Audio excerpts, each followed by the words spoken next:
મારા બે દીકરામાં એમાં પલ્લવ ભોગીલાલ પારેખ, પહેલાં એને છે ને અનિયમિતતા ખૂબ હતી અને મોડું ઉઠવું ને આ તે બધું હતું.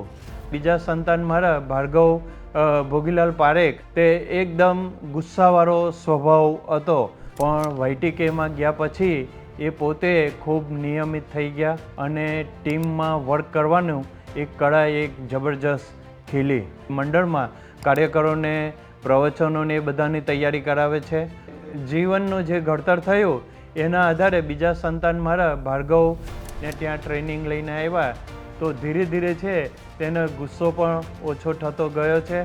ત્યાર પછી અહીંયા ભરૂચમાં એ ચકલા મંડળ છે એમાં એ પોતે નિરીક્ષક તરીકેની સેવા આપે છે.